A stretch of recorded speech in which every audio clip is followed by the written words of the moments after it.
17 में आज इस मॉकड्रिल का प्रयास किया। सामान्यतः ये तो कभी भी हो सकता है, किसी भी समय हो सकता है। मैं सोचता हूँ किसी बिल्डिंग में आग लगना, उसमें लोगों का फंसा होना, बिल्डिंग की गिरने की स्थिति आना, सामान्यतः कई बार किसी भी शहर में हो सकता है। उसके लिए हमारी टीम इन सब कामों के लिए अपने आप तैयार भी रहती है।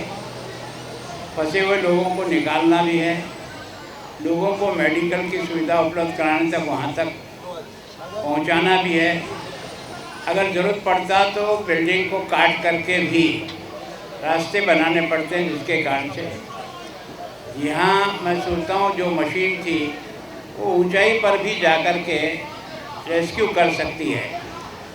उसको उन्होंने दिखाया, लेकिन कई बार बिल्डिंग इतनी ज़बरदस्त आग पकड़ लेती है कि रेस्क्यू करना भी बहुत कठिन हो जाता है। तो उसके बाद रेस्क्यू के बाद अगर कोई जान रह गई अंदर, तो भी एनडीआरएफ की टीम जो है ना, वो अंदर जा कर के एक एक बिल्डिंग को संभाल करके उसमें से भी जिनको जिस प्रकार की मदद चाहिए उस प्रकार की होती है। इस समय तो क्योंकि देश के बॉर्डर पर हलचल है, हमें हर दृष्टि से तैयार रहना है। ये मॉक ड्रिल उसके कारण से है। लेकिन यहाँ का जो प्रोजेक्ट आपको और मैंने देखा है, ये तो किसी भी समय किसी भी शहर में हो सकता है।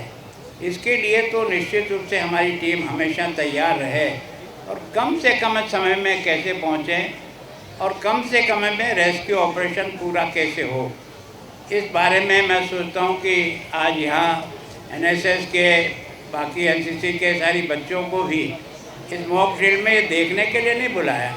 कभी मौका पड़े तो आपको स्वयं को भी इसमें एक तरह से रेस्क्यू टीम का हिस्सा बनकर के अपना योगदान देना पड़ेगा। इस दिखाने के पीछे मतलब यह है कि हर व्यक्ति रेस्क्यू में मदद कर सकता है। उसमें राय कौन देगा, ये तो टीम का नेतृत्व कर रहा वही देगा, लेकिन हर एक का कुछ न कुछ जुम्मा हो सकता है। तो मैं सोचता हूँ चाहे यहाँ फायर ब्रिगेड पहुँची, चाहे ये जो अपना ऊंचाई पर जिस तरह से लिफ्ट करके निकालना है, ये तो सब साधन है ही हैं, लेकिन व्यक्तिगत भी हम आग पर कैसे कंट्रोल कर सकते हैं, इसका भी अभ्यास होना चाहिए। और दूसरा ये है कि जिनको मेडिकल चाहिए वो मेडिकल में पहुंचने तक भी उसको जिस प्रकार का एक बार कम से कम प्रारंभिक इलाज मिल जाए, इस दृष्टि से भी हर व्यक्ति का नॉलेज हो तो वो इसमें बहुत अच्छी मदद कर सकता है। आपके माध्यम से मैं यहाँ के प्रशासन ने इसको मॉक ड्रिल के रूप में रखा। ये फंक्शन और ये काम तो ऐसा है कि ये मॉक ड्रिल के बिना भी हमको हर समय अलर्ट रहने की आवश्यकता है, क्योंकि आगजनी होना, बिल्डिंग का आगजनी से गिरना, लोगों का फंसा होना, कई ऊंची मंजिल पे होने के कारण से है ना रास्ते बंद हो जाते हैं, तो उस समय उनको कैसे रेस्क्यू हम निकाल सकते हैं, ये सब तैयारी हमारी हर समय चाहिए।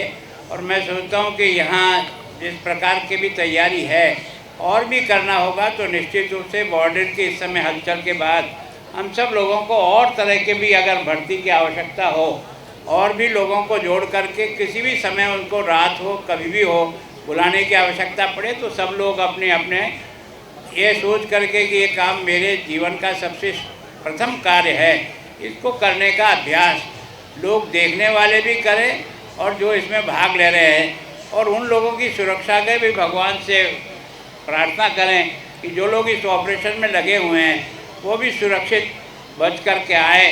तो वास्तव में हमारा ये पर्पज़, जिस पर्पज़ से हमने मॉक ड्रिल की है, ये मॉक ड्रिल नहीं है, किसी संकट के समय में हम सब लोगों को इसका पार्ट बनने की स्थिति हमारे मन और मानसिक चाहिए कि ताकि हम सब जनता को बचा सकें।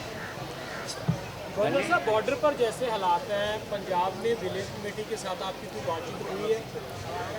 मैं सोचता हूँ केवल डीसी से हुई है। विलेज कमेटी का तो इस समय सीधा कांटेक्ट और उनसे बात नहीं हुई है, लेकिन डीसी से बात होने पर लगा कि कुछ जगह है ना इस प्रकार का सामने से भी कुछ हलचल दिखी है।